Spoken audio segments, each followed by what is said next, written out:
Hey, what's up, everyone? Welcome back to the channel. My name is Tim. I'm the host of the Glass House News Show and the CEO of Glass House Media. Hope you all had a fantastic Christmas and a happy New Year. Hope you all had safe travels and got everything you wanted for Christmas. Before we start with the show today, I want to do a quick fact check on the left. The left likes their fact checks on the right, so I believe it's time, and I've said this before, I've started this initiative to start fact checking the left.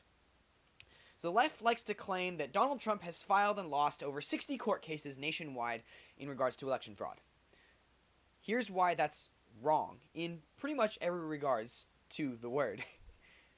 Donald Trump and his campaign has only filed 9 court cases, 6 of which have been dismissed on procedural grounds and a lack of standing, not because of lack of evidence of voter fraud.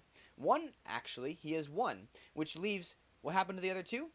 They're still in progress. They are still in courts. So when Democrats say that Donald Trump has lost all of his lawsuits, that's not true. They don't know what they're talking about. And virtually the same is true for the other 50-some lawsuits filed by other Republicans in GOP houses across the United States. Approximately 2/3 have been dismissed on lack of standing and procedural grounds. Some of which these Republicans have actually won, and then it was overturned later. So when Tim Pool says things like the Democrats are targeting low information voters, he's 100% correct. It's almost as if these people don't know how to use Google. It's like Twitter has become real world. It's almost like if everyone that was living in Twitter, all of a sudden the Twitterverse was extrapolated out, and all of a sudden we are all now living inside the Twitter sphere. No one knows how to use Google anymore. No one knows how to do basic research. Or do they? Here's the thing. Google and our other media tech overlords, Facebook, Twitter, Instagram, even TikTok, YouTube, they're censoring right-wing information in favor of left-wing information. So what does this mean? It means that it's hard for you and I to go into Google to find what we're looking for without coming across this, quote, information with a heavy left-wing bias. And when I say right-wing information, I don't just mean right-wing information. I mean the truth. It's hard for you and I to find unbiased information because it's being censored. We're not seeing unbiased information.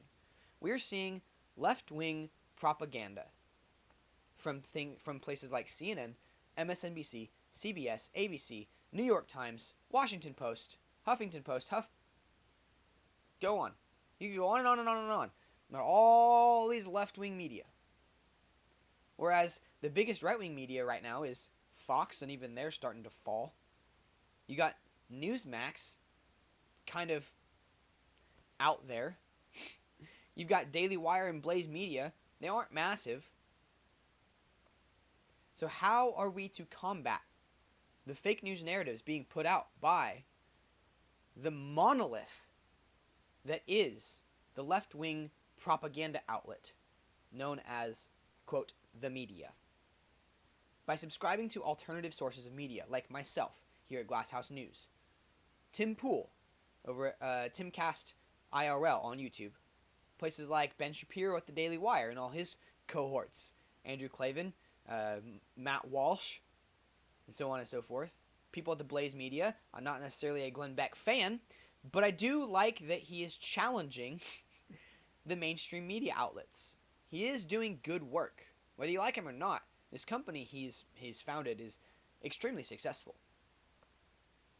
You can't deny the left is in control of the information. And when they control the information, they control what you see. And when they control the information that you see, they control what you think. I've said it before, I'll say it again. The greatest way to enslave someone is to control what they think. So, ladies and gentlemen, the Democratic Party has enslaved the American people again. Yes, you heard me right. The Democrats were in favor of the slaves. The Republicans were founded on anti-slavery. The party's never switched. That's a myth. So, ladies and gentlemen, what are we supposed to do when the Democrats have enslaved America? we fight back. Things like the Proud Boys. You may like them, you might dislike them. I don't particularly care for them. I think they're a bunch of rowdy hooligans. The same can be said for Antifa. And so on that matter, I'm kind of glad they exist, because they're fighting fire with fire. And they're showing America just how destructive the left-wing ideology is, because now even the right wing has embraced the leftists' ideology of rising up and fighting back. You see, the Democrats over the last year have had no problem with Antifa and Black Lives Matter coming in and burning down a Walgreens or a Target or an AutoZone, looting these Targets and stealing TVs and PlayStations and shoes and all the newest technology, iPhones, what have you.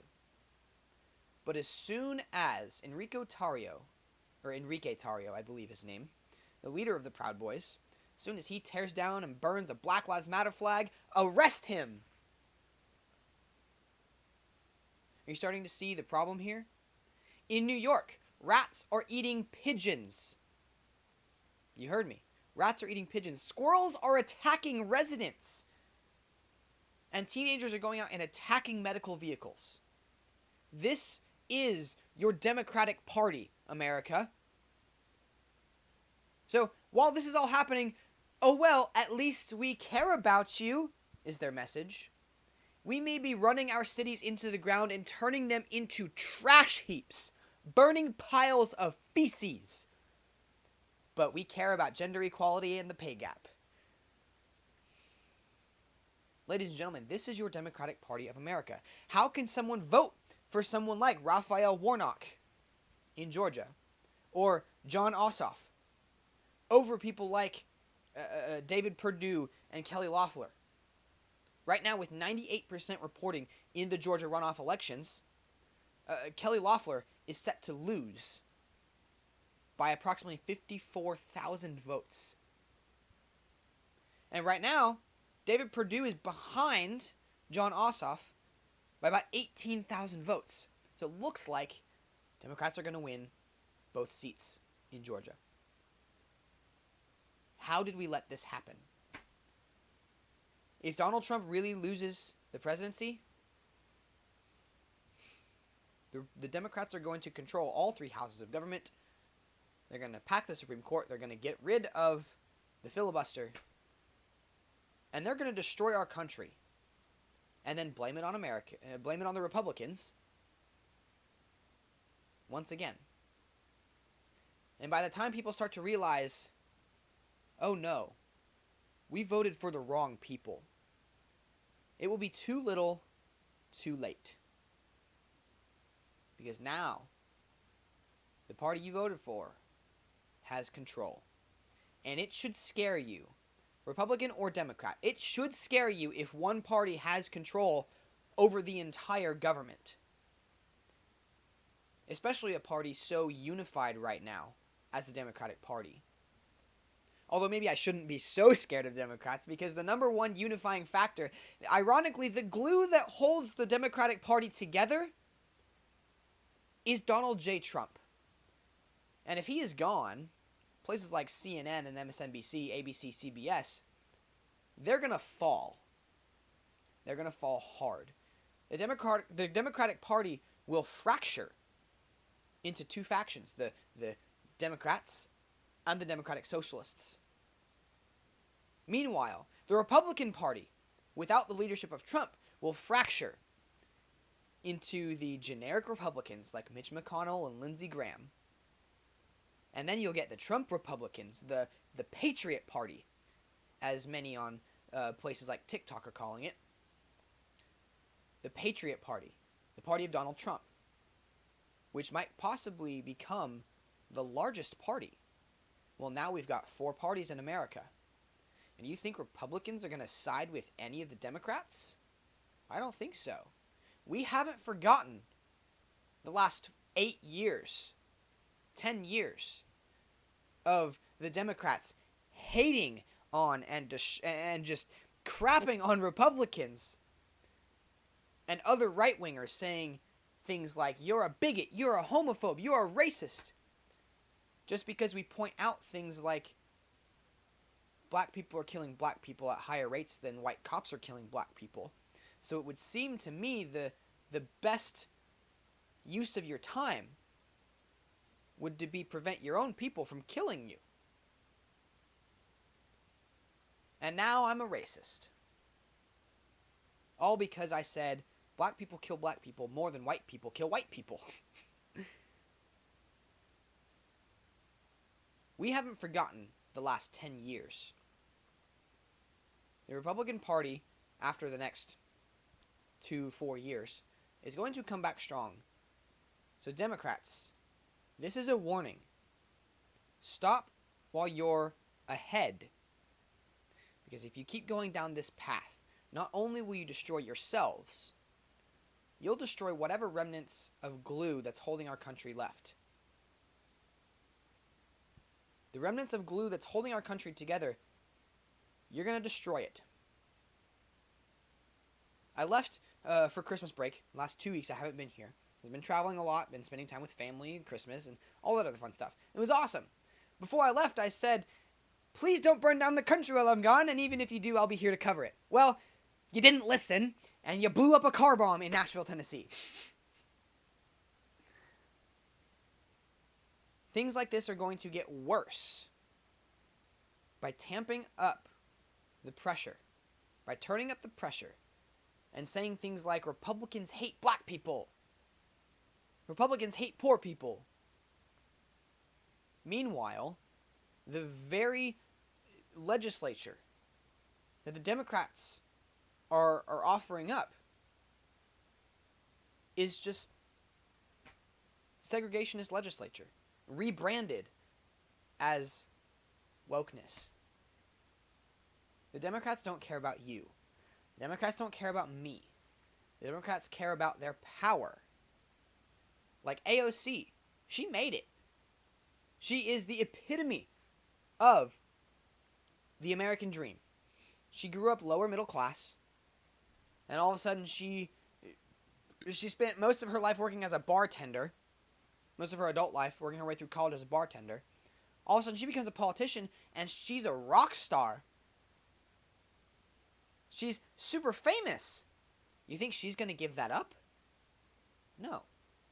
She'll do whatever she has to keep it.